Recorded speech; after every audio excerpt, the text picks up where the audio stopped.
Breaking news tonight, the dangerous and rare tornadoes hitting the New York City area right now.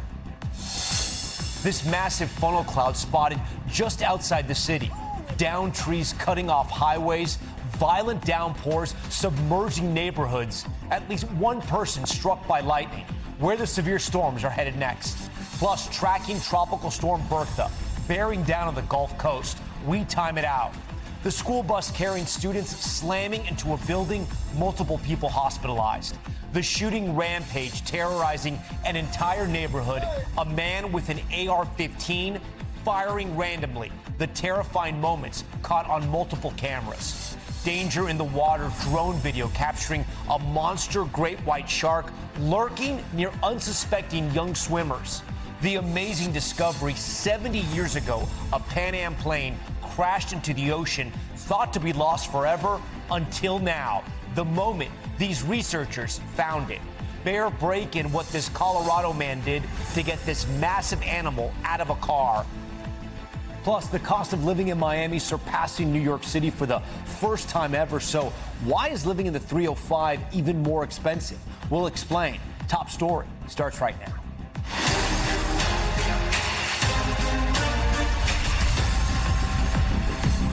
And good evening. At this hour, dangerous weather on the move across the Northeast. A tornado watch issued across several states, even in New York City. Tens of millions are at risk right now.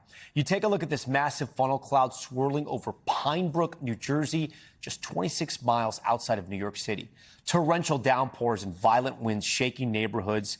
Downed trees bringing traffic to a standstill. You see it right here. Other roads there totally washed out and creating dangerous conditions for drivers. This trash can swept away in those violent floodwaters. The time lapse, if you look closely, it shows the Manhattan skyline turning nearly black, those iconic skyscrapers swallowed by storm clouds little by little. And video shows another column of clouds swirling in eastern PA. This just in, new video out of Kentucky showing a likely tornado tearing through a field in Owen County. You can see debris flying and lightning lighting up the sky. And right now, communities down south are bracing for something else. Tropical Storm Bertha, which is gaining strength in the Gulf. Waves already picking up some steam as people stock up on sandbags. Our George Solis on the ground in New Orleans talking to people there. Bill Karen standing by with the latest track and the timing, how soon we could see the storm make landfall as tropical storm watches and warnings are extended this hour. That's the track. We first want to begin with Aaron McLaughlin in the storm zone for us. Tonight, this video appears to show a massive funnel cloud in New Jersey, just outside New York City. Round after round of severe weather bearing down on millions across the Northeast. This time-lapse showing the storm rolling through Manhattan with multiple tornado warnings west of the Big Apple and at least 2 reports of twisters in Morris County, New Jersey. This is a time to seek cover in a secure place. Man, it shot through. The storm taking out trees and blocking lanes of traffic. Look what it did. Look at the trees. Floodwater swamping streets in Bergen County and torrential downpours across the tri-state area. The rain is really coming down. The radar shows that lightning is on the way and we need to take cover. The flooding as far south as Maryland. Drivers navigating flooded streets in Ocean City. And in the south, Tropical Storm Bertha looming in the Gulf.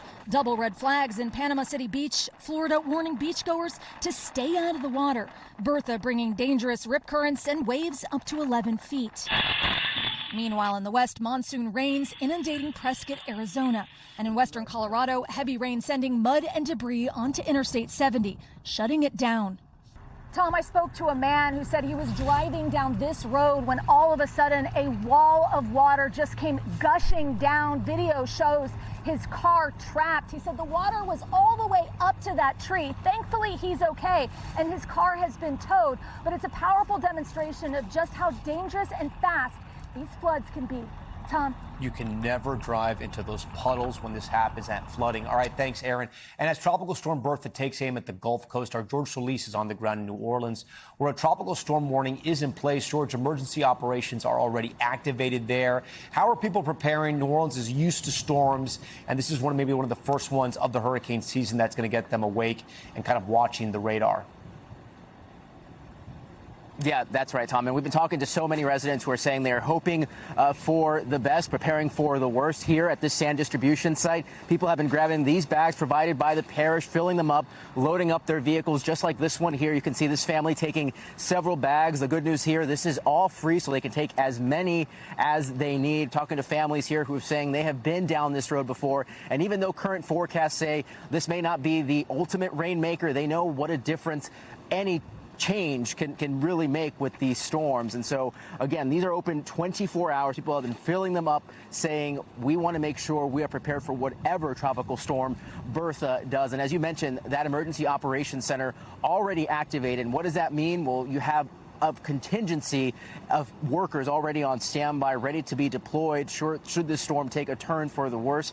Roads already being closed right now, flood plans in place right now, and of course workers that are out there cleaning those ditches, making sure water recedes when it needs to. Those pumps that are so crucial here also manned 24/7. So when this storm hits, they are ready to tackle it by any means necessary, Tom. Okay, George Solis for us. George, we thank you for that. I want to get right to NBC News meteorologist Bill Cairns, who's tracking Tropical Storm Bertha as well as the severe weather threat tonight. Bill, let's start with those dangerous storms that we're seeing here all across the Northeast. I'm seeing that radar behind you. It looks like it's going to be another busy night. Yeah, there's a lot of activity going on. Numerous tornado warnings, severe thunderstorm warnings, flash flood warnings, and of course we got Bertha too. So we've had 2 tornadoes reported in New Jersey. One, you showed you the video, the new video from Owen County, Kentucky. Numerous tornado warnings. We got 3 of them now coming out of West Virginia, heading into northern Virginia. We've also watching 1, 2, 3, 4 tornado warnings now in areas of Kentucky. So as far as the severe thunderstorm watches and the tornado watch, these will expire roughly about 8 to about 10 p.m. this evening. Here's those 2 tornado warnings in Kentucky. You know, see the one just out to the east of Bowling Green.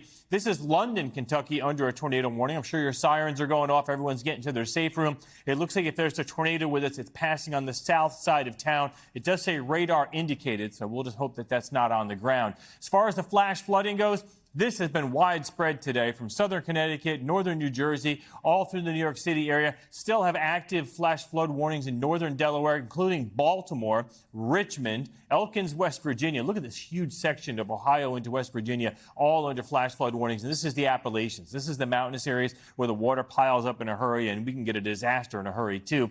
And then numerous flash flood warnings in areas of Kentucky. Those are the same areas that I just showed you those tornado warnings. And then, of course, the airports. Summertime thunderstorms in the Northeast. You're rolling the dice if you're going to be flying in the Northeast. Airport delays, 105 minutes at LaGuardia.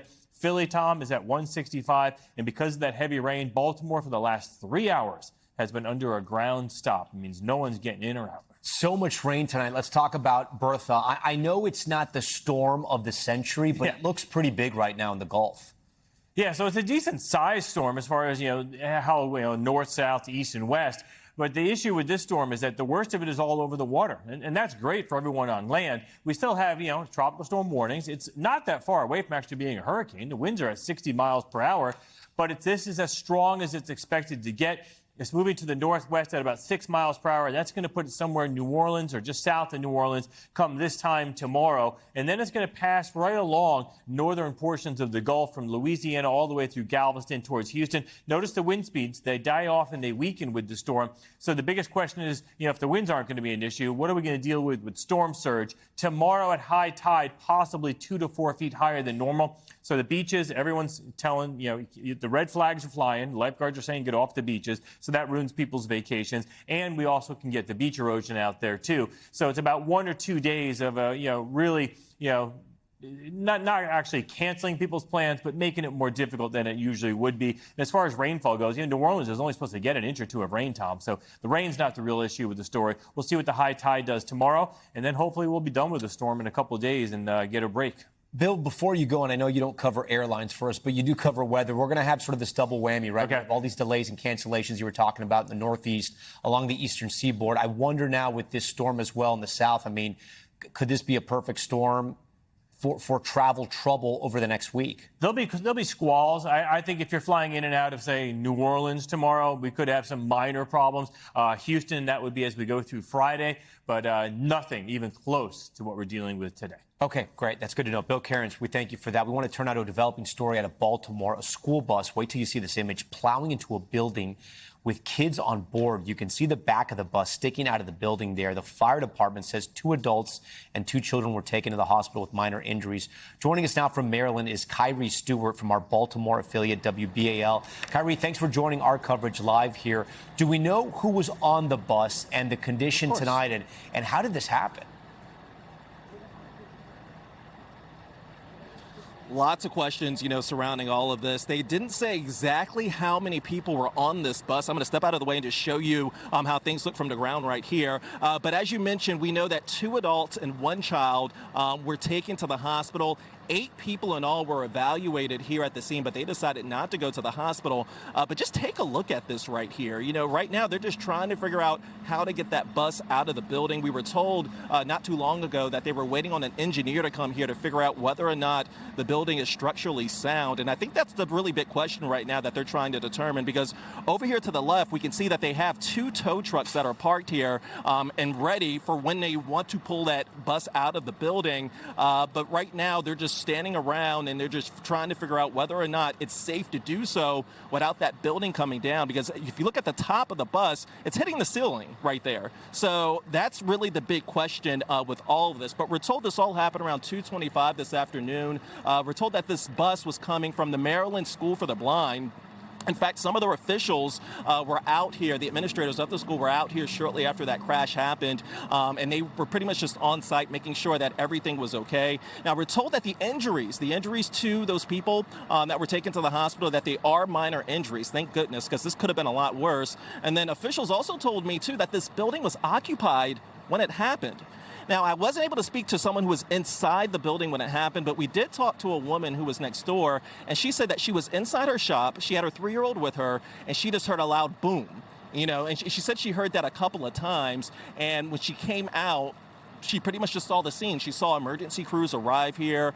She saw ambulances arrive as well. And she said that this was unlike anything that she has really ever seen in this area. So right now, again, the big question is, 1, is this building structurally sound? That's what they're trying to, figure out before they pull this bus out. And 2, the cause of this crash. And what's really interesting about this is that only maybe 2 or 3 weeks ago, I covered this, Tom, 2 or 3 weeks ago, we had a similar incident that happened not too far from here. It's in the same county, Baltimore County. That incident involved a city bus, an MTA bus that went into a building, and that was a lot worse. We had around 30 people, a little over 30 people that was injured in that. So it just really goes to show just how crazy, these scenes are. But again, all of this is under investigation, and hopefully they figure out what led to this. But the big thing, Tom, is that no one died in all of this. Yeah, that is very big. Okay, Kyrie, we thank you for that report. Great stuff. We thank you for that. Next tonight, we're learning hundreds of non-citizens in New Jersey were able to cast ballots in recent elections. The governor there says a DMV software error is to blame, leading to 6,000 non-citizens being registered to vote. NBC's Ryan Nobles joins us tonight from Washington. Ryan, what happened here and how many votes were actually cast? Well, as you point out, Tom, Governor Mikey Sherrill said that it was a DMV software error. That led to 6,000 non-citizens being registered to vote. It happened when they signed up for driver's licenses or identification cards. Now, 400 of those non-citizens actually cast ballots in New Jersey elections between 2023 and 2024, though it's unclear which elections they voted in. Now, the governor said they were registered as Democrats, Republicans, and unaffiliated voters, and there's no evidence that any elections were swayed as a result. The state now, Tom, in the process of removing all of those names from the voter rolls. And then, Ryan, has something like this ever happened before? It actually has happened quite a few times in states like Oregon and Illinois have had examples of these issues with the DMV system where someone goes in to register to get a driver's license. They wouldn't necessarily be an illegal non-citizen. They could be someone who is in this country legally but have access to a driver's license. And many of these states have an automatic voter roll where when you register to get that driver's license, then you also get registered to vote. So it's happened in many different states, but there's never been an example of this many non-citizens actually getting the opportunity to register to vote and then actually cast ballots. So it's one of the reasons that this is getting so much attention. Okay, Ryan Nobles for us in Washington. We're going to stay there also in Washington because there are new strikes tonight from both the U.S. and Iran. Top Pentagon officials facing tough questions here at home on Capitol Hill as they ask Congress for more money to fund the fighting. Gabe Gutierrez is covering that one. Tonight, the fighting in the Middle East spilling onto key U.S. allies. Iran says it's targeted Amazon's data infrastructure in Bahrain, as well as radar systems in Kuwait, while the Iran-backed Houthis in Yemen have declared a Red Sea blockade on Saudi Arabia, all as President Trump doubles down. And we're not finished at all. Now his administration is providing a new estimate for the Iran war's cost so far, $37.5 billion taxpayer dollars. And we cannot afford inaction. Defense Secretary Pete Hegseth and Joint Chiefs Chairman General Dan Kane grilled on Capitol Hill. We need some hard answers and some straight talk. And interrupted several times by protesters as they asked lawmakers for an extra $67 billion, in part to pay for the conflict, which began in February. Democrats blasting Hegseth's leadership. You, sir, are the failure. You don't have a long-term plan to actually win this war. Win the war. The men and women are going to be able to do it, but they need to have leadership. When will you show leadership? When will you show leadership? Why don't you show some leadership and stand up to your fellow Democrats who won't fund the troops, who stand and play partisan politics while you don't give us the money? Tomorrow, President Trump is set to attend a dignified transfer ceremony for the latest American casualties, including 30-year-old Sergeant Michael Swinton, who the Pentagon says was killed while disposing of a drone in northern Iraq. It's a great honor for me to do it. These are people that want it, and they feel like I do, that Iran cannot have a nuclear weapon. The president also issuing a new threat today for a key site inside Iran. He was pressed on whether he'd strike Pickaxe Mountain, a fortified area near one of Iran's main nuclear facilities. The president saying the U.S. will be hitting it pretty soon and very heavily. Tom? Gabe Gutierrez, we thank you for that. We want to turn now to a terrifying video out of Nevada, a man on a shooting rampage, opening fire in a neighborhood full of families with an AR-15, seemingly at random. Dana Griffin with the videos tonight. Tonight, a gunman opening fire, unleashing multiple rounds in this North Las Vegas neighborhood, randomly firing as he appears to roam the streets. Doorbell cameras capture the shirtless man with what police say is an AR-15. Look as he walks down the street Sunday pointing his gun, even knocking at a front door. He crouches down on this porch to take aim. Ryan Adams films the shooting from a window before the gunman starts firing in his direction. What the Oh. Get down. Adams warns his family to take cover. We were armed and just sitting tight, hoping that he didn't come in. And fortunately for us, that he didn't. Couple on the... Later showing our Las Vegas station KSNV where several bullets pierced his home. We just found a bullet fragment right here on the side, and then it actually buried in the wall. Police arrived with guns drawn. The suspect on the ground before taking off running. Police say the suspect resisted their attempt to take him into custody, and once apprehended, he became unresponsive, adding they believe he was impaired. The gunman was later declared dead at a hospital. A chilling end, sending terror through this quiet neighborhood. Dana Griffin joins us tonight here. And Dana, you say there was no connection to that neighborhood. What else are we learning about the gunman tonight? So, Tom, his name has not been released. Several neighbors say that once he fell, he never got back up. Another saying that they saw paramedics administering Narcan. Investigators say they do believe he was impaired, and the North Las Vegas Police Department tells me that they plan to release body cam video as soon as Thursday. Tom? Okay, Dana Griffin with some new reporting there on that one. Dana, thank you. We are back in a moment here on Top Story with the murder case of the singer David, the new evidence released in court today, plus the rising cost of living. For years, people have been flocking to Miami. Now it's more expensive than New York. So what's driving up the prices? And the terrifying close encounter, a massive great white, you see it here, stalking a group of kids swimming out at sea. We'll show you that video ahead on Top Story.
We're back now with a preliminary hearing in the murder case of the singer known as David. Today, prosecutors laying out their case against David Anthony Burke, who is facing a number of charges, including first-degree murder, after authorities discovered the remains of a 14-year-old, Celeste Rivas Hernandez, in the trunk of his car last September.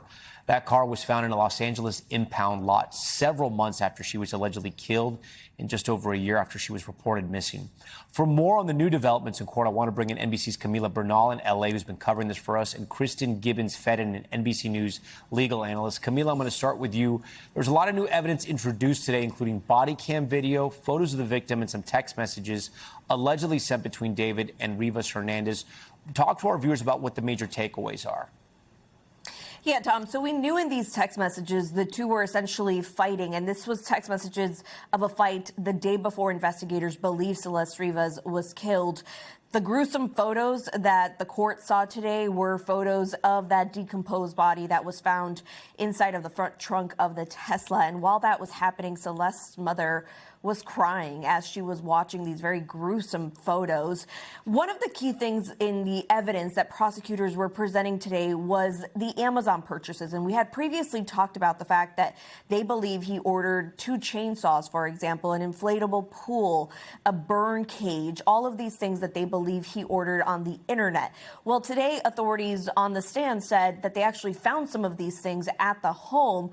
But what was interesting in cross-examination from the defense was that they said that they tested the chainsaws and did not find any blood on those chainsaws. So it will be interesting to see how the defense plays into that aspect of the evidence. But overall, prosecutors believe they have a mountain of evidence against David, which does include blood that was found in David's home that they believe belonged to Celeste Rivas, and also pieces of that inflatable pool in parts of Celeste Rivas' body. So a lot of gruesome details, and the judge hearing all of this today, Tom. Yeah, pretty gruesome. Kristen, what is the judge looking for here? The judge is looking for something very simple, which is the lowest potential portion of evidence. It's not beyond a reasonable doubt, even though this is a criminal case. This is a preliminary hearing. So the judge is looking for probable cause that an criminal activity occurred and that the criminal activity was committed by that particular defendant, David. And so those are really the only 2 elements. With just what we heard, there is probably enough, but it does appear that this preliminary hearing will go on for a couple of days. And so I would only anticipate that even more evidence would come out to prove his guilt at a probable cause level. Yeah, Camila, as you know, we heard from DA Nathan Hochman after the presser today revealing that the prosecutors plan to call more than 10 witnesses to the stand. Do we know anything about those possible witnesses, and what else did he have to say? So we don't know exact details. Usually these witnesses tend to be first responders, the coroner. We also heard today from David's business manager. So people who can talk about the timeline, who can connect the dots, and maybe even speak to motive, because the manager that we heard from today essentially talking about how much he was making, and that was millions of dollars because of music and endorsements. So again, they're just trying to piece together this puzzle to try to present to the judge and say, yes, there is enough evidence to move forward, and we do believe that David committed this crime. Kristen, do you think, have you seen, have you read, have you heard enough? Will they go to trial on this? And could prosecutors ultimately go for the death penalty? I think prosecutors absolutely go for the death penalty. There are the 3 special circumstances that are evident in this case. The DA has been very clear. He is going to hear any and all mitigating evidence from the defense. But he's also going to talk to some of his star prosecutors in the office. And most importantly, he's going to talk to the family, who may absolutely want the DA to seek the death penalty in this particular case. You know, again, those 3 special circumstances are not the only thing that the family is going to want to seek for the death penalty. They lost their child. And based on the charges, their child was sexually assaulted. And so they are going to absolutely probably want to seek the death penalty. And the DA, although he has no obligation to seek it, will probably weigh very heavily in what they want. All right. We thank you both for being part of this. I know we're going to stay on top of this as this case moves forward. When we come back tonight here in Top Story, scary moments caught on camera, an explosion erupting inside a garbage truck. Look at this. One worker injured by that blast. What we know about what caused this. Plus, how did a bear get stuck inside this car? We talked with the man who helped him get out. Stay with us.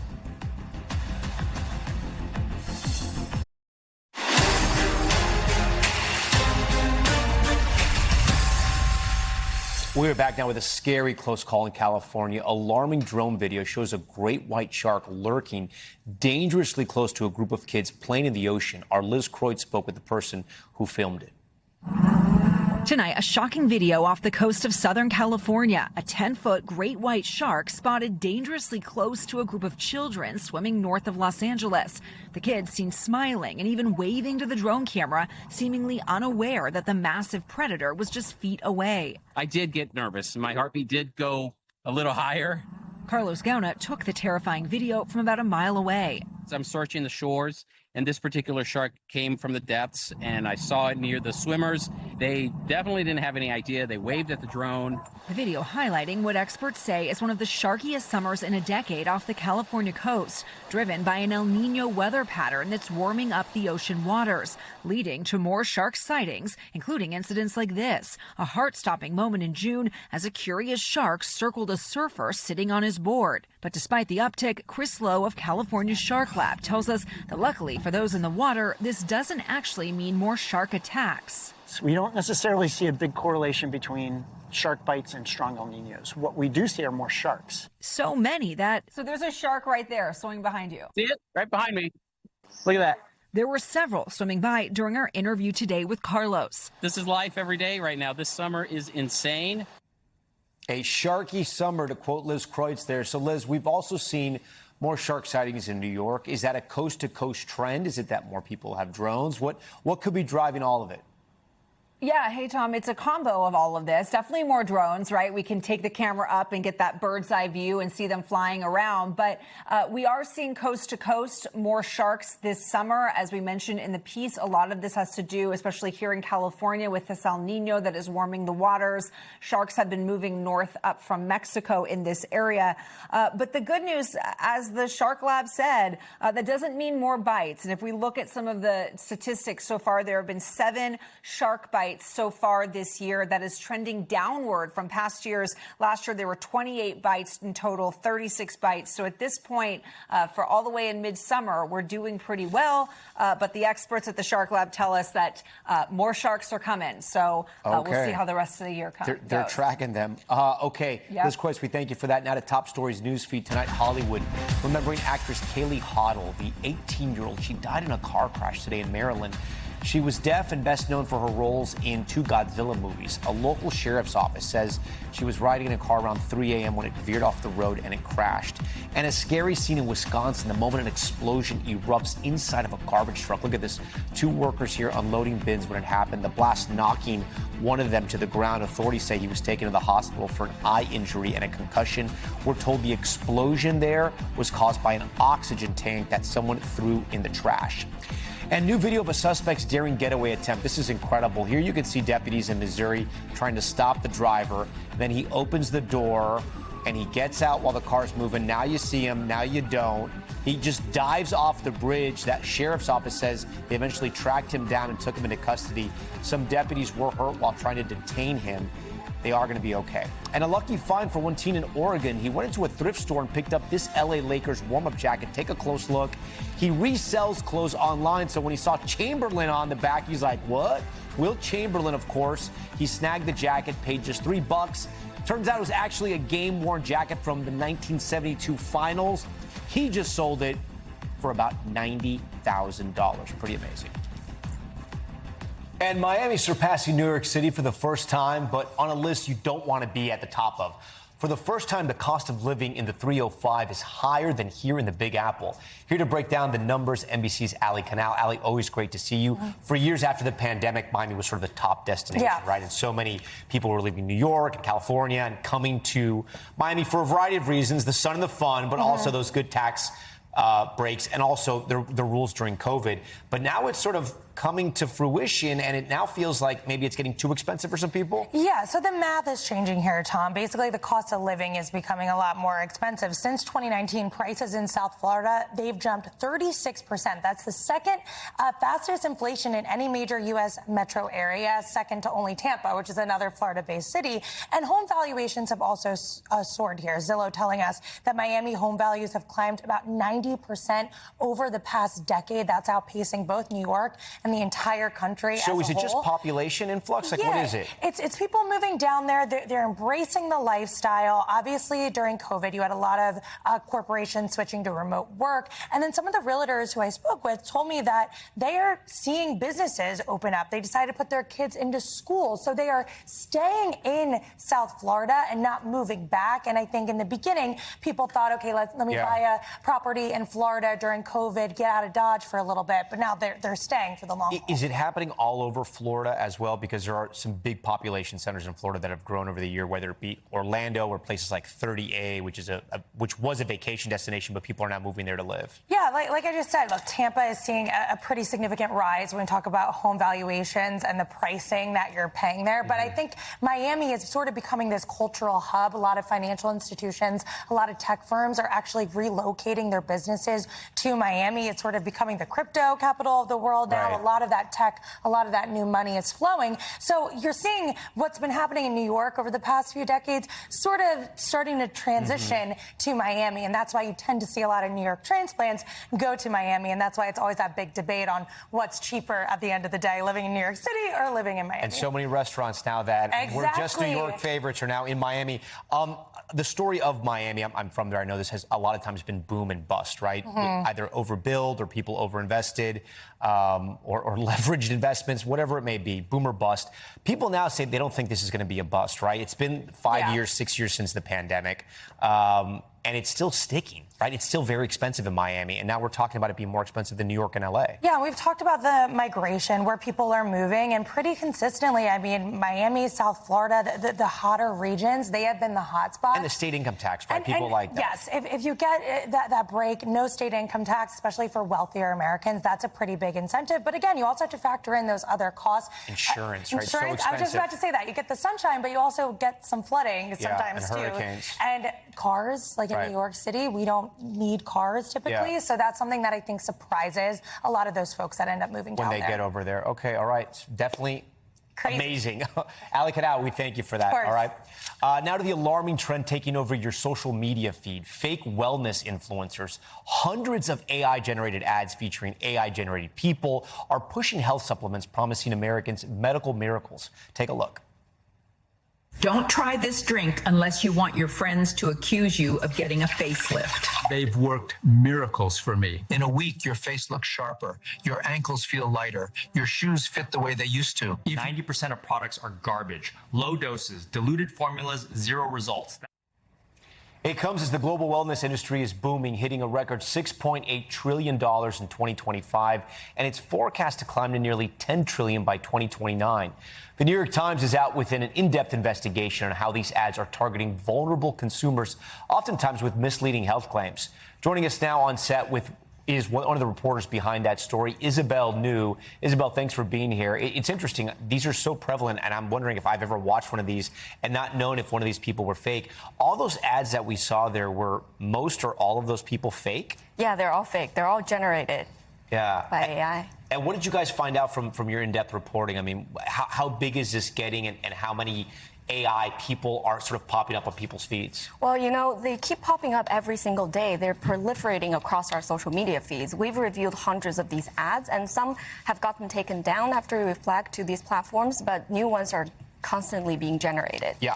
We want to actually play some of these videos, and you can walk us through what we should look out for, and our viewers as well. So we'll play the video, and then you kind of tell us what was actually wrong. We gave 100 people with stage 3 kidney disease 1 bottle of Sculptique and told them to take 2 capsules every morning for 8 weeks. The results were not what we expected. So talk to us about this video. It was actually taken down because of your reporting. I mean, it does look a little fake and strange, right? People celebrating like that with kidney disease. But what did you guys notice right away? So this video is a little bit dangerous because they're claiming that this herbal supplement is going to work better than medication if you have kidney disease. And they made up a whole clinical trial claiming that they actually did the study. So we have a lot of problems with this particular one. And are these real people, fake people? No, they're all fake. All they're fake? All generated. Even the guy with the glasses? Yeah, especially him. Gosh.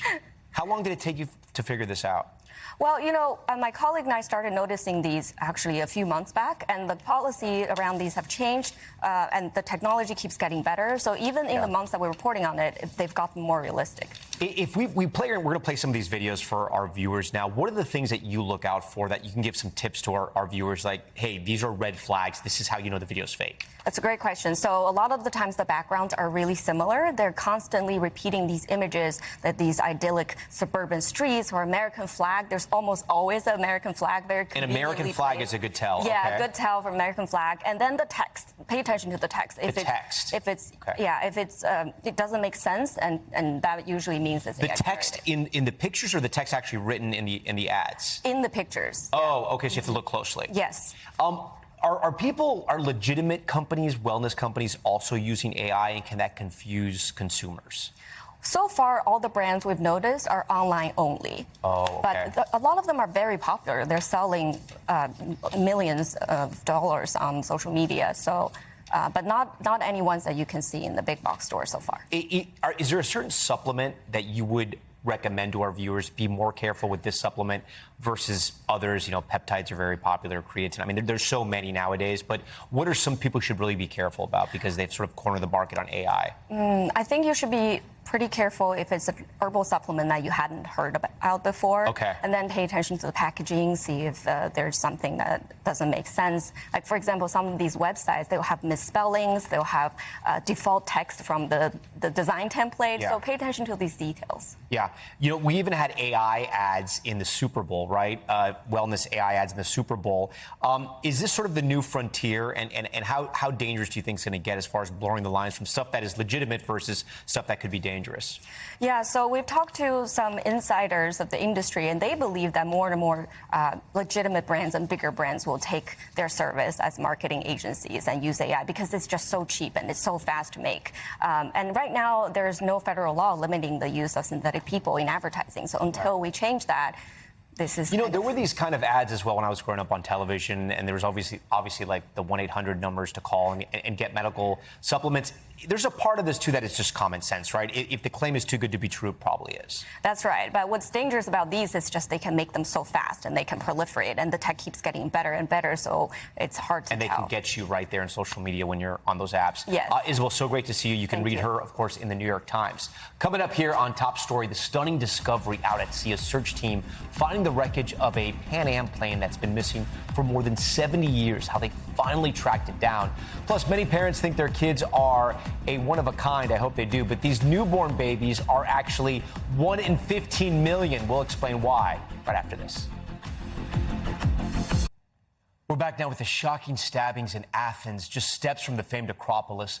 A Greek-American couple slashed by an assailant with a knife in an attack that police believe was random. Raf Sanchez is following this one for us tonight. Raf, walk us through what happened here because this one sounds so strange. And how is that couple doing tonight? Yeah, Tom, this was a terrifying incident at one of the world's most popular tourist attractions. Greek police tell NBC News it happened around 8 a.m. local time. Not unusual for tourists to try to get to the Acropolis early to beat the heat. There was a man at the entrance of the site who had apparently been acting erratically. And then without warning, he attacked this pair of Greek-American tourists with a knife. He was wrestled to the ground. He was then arrested by police. Police are saying they do not believe this was terrorism. It's likely he has psychological issues. They think that this couple was attacked randomly, but a very, very scary incident. Their injuries are not thought to be life-threatening. The male Greek-American tourist is in his early 50s. He suffered a pretty serious injury to his hand. The woman is in her late 40s. She was slashed in her leg. Both of them received first aid on the scene. They were then taken on to hospital. Kind of amazingly, Tom, the Acropolis remained open despite this incident. Some 4 million people visit there every year, and Greek authorities are saying they are confident this situation is contained and there is no further threat to the public or to tourists at the site. Tom. Raf Sanchez for us. Raf, thank you. Now to Top Stories Global Watch, a check of what else is happening around the world. We want to start in northeast India, where rescue teams are searching for survivors after a suspected gas explosion caused part of a tunnel to collapse. It happened at a hydropower project that was under construction. Authorities believe a buildup of methane triggered that blast. They say at least 12 people were killed and more than a dozen others are still missing.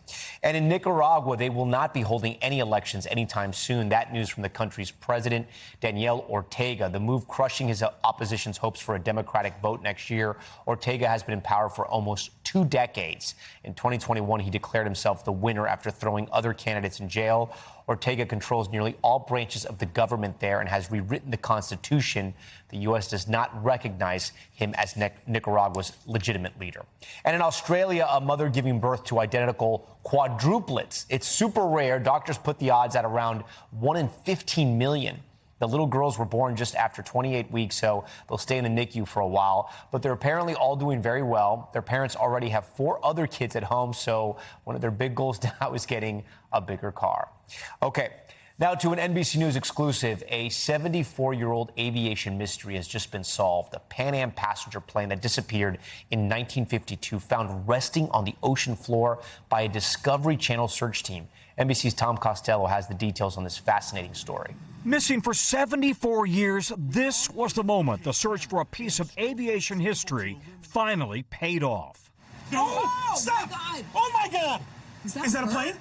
That's a plane. There, in the waters off Puerto Rico, 2,000 feet below the surface, the fuselage and that iconic Pan Am logo. Oh, my God, there's writing. It's her. The Discovery Channel team had just found Clipper Endeavor. So this plane was coming here to New York, right? Yeah, to what's now JFK, and it was Good Friday. Yeah, people were flying up here from Puerto Rico for the Easter weekend. It was April 11th, 1952. Pan Am Flight 256 had just left San Juan, Puerto Rico, when they suddenly lost 2 engines and crashed. But in 1952, there were no flight attendant safety briefings. People did not know where the exits were. They didn't know where flotation devices were. 52 of the 69 people on board died. Fast forward to 2026, and the Discovery team was offered an advanced autonomous underwater drone used for surveying gas and mineral fields. That's a plane. Whoa! That's right. Look at that. Oh, my God. The haunting images of the final resting place for 52 people and a crash that changed aviation safety forever, as the government soon ordered pre-flight safety briefings. This is the only grave marker that those people will really likely ever have. And so it's important to remember that debt that we owe them. A piece of American history no longer lost at sea. Tom Costello joins us now. So, Tom, if the Navy and the Coast Guard knew where this plane went down, explain to our viewers why it took so long to find that wreckage. Well, they really weren't searching for it. I mean, in 1952, they knew where it generally went down, but they didn't have the technology to go that deep. And they treated it really as a ship or a plane that was lost at sea and a cemetery at sea. But planes also, as you know, shift and drift as they fall to the bottom, 2,000 feet down. So they did not have a precise location, and now they do, and now they know where this cemetery at sea really is. And talk to us about the legacy of that plane and the passengers, right? From what I understand, no memorials to the victims in Puerto Rico, but there are some songs that do pay tribute to the 52 lives lost. Yeah, that's right. So one of the survivors was a baby back then. So now he's about 75 years old or so. He lost both parents. Another was a nurse who was helping people off that plane. She is now 102 years old. She lives in Puerto Rico. She says she's happy that this final resting place has been pinpointed, but she says she moved on with her life long ago, Tom. Tom Costello, thank you. We're going to turn now to a wild piece of video out of Colorado. Neighbors waking up to find this, a bear trapped inside one of their cars. You can see it there in the front of the seat. Wow, that is crazy. The bear seemingly stuck for hours overnight, even honking the horn at one point. Finally, in the morning, a group saw the bear and came together to help get it out using a rope to safely open the door. And will we see it? Will we see it? Does the bear come out? It does. Look at that. Wow, amazing nature in real time. Joining me now is Patrick Sullivan, the man who filmed that video. Patrick, what did you think when you saw the bear in the car? It was definitely a very surreal experience, and hopefully the closest I ever come to a bear. So how did the bear get in the car? Well, presumably overnight, it found its way in by opening the door. None of the windows were broken. And at about 3 a.m., I woke up to feed my 3-month-old and noticed the sound of sort of continuous honking in the distance, figuring it was just someone trying to wake someone up to, get to the airport or something. But it kept going for about an hour the entire time I was feeding. And, tired dad, I went right back to sleep. But then first thing in the morning, 7:30 a.m. I'm joking. Yep.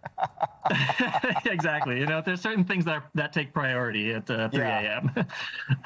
And then how did you guys come up with a plan to sort of, well, take me back. I mean, you guys wake up, then you see the bear there. I mean, and when everyone sees the bear, I mean, what do they think?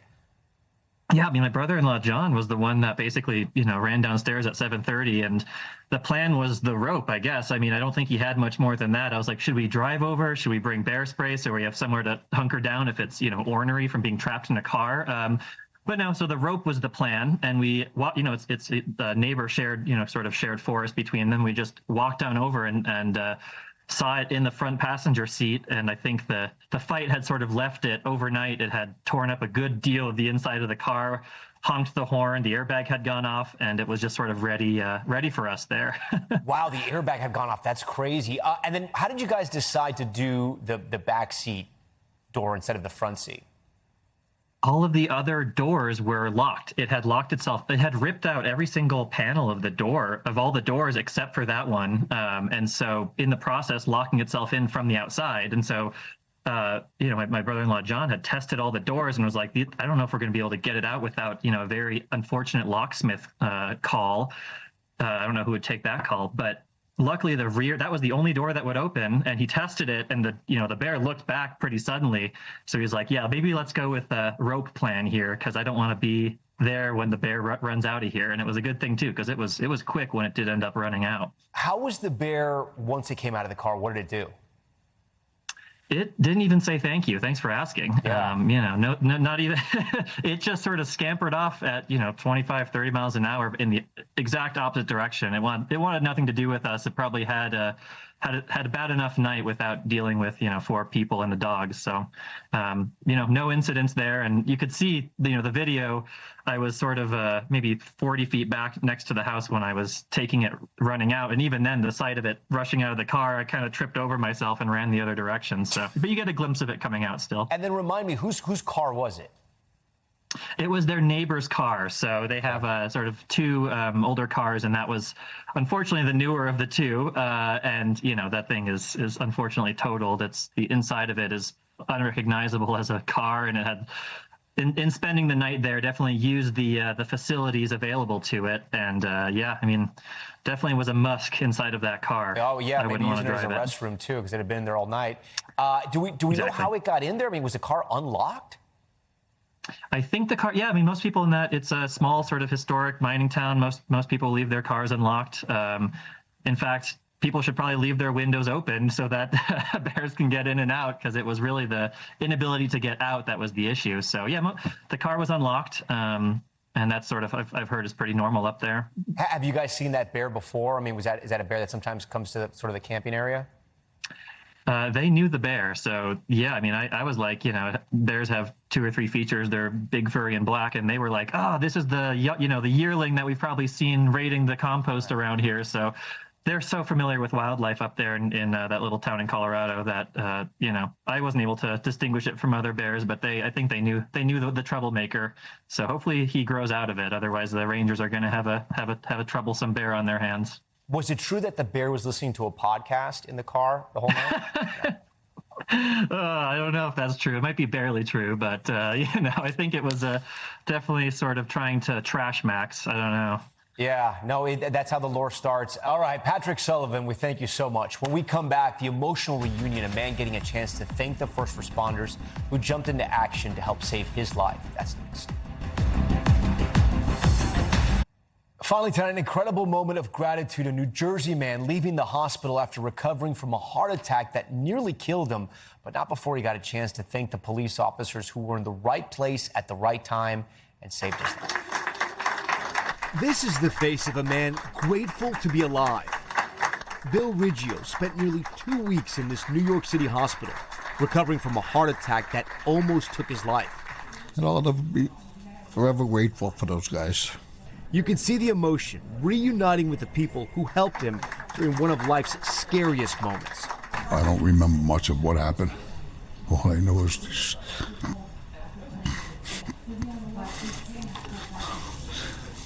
The NYPD saved me. Riggio was on his way home from work in Midtown when a massive heart attack sent him falling down the subway stairs. A team of nearby NYPD officers immediately rushing in to help. I don't even know what happened, to be honest with you. Those officers performing CPR that doctors say likely saved his life. The situation was more dire than I expected it to be. It was very scary. Bill's wife, Christine, overcome with gratitude. I said to one of them that he was born for that day, and his purpose might have been to save my husband's life. A life still with a bright future ahead, thanks to the quick actions of these real-life heroes. These three, that's my godsend to me. All right, that does it for us. Thanks for watching Top Story. I'm Tom Llamas in New York. Stay right there. More news on the way.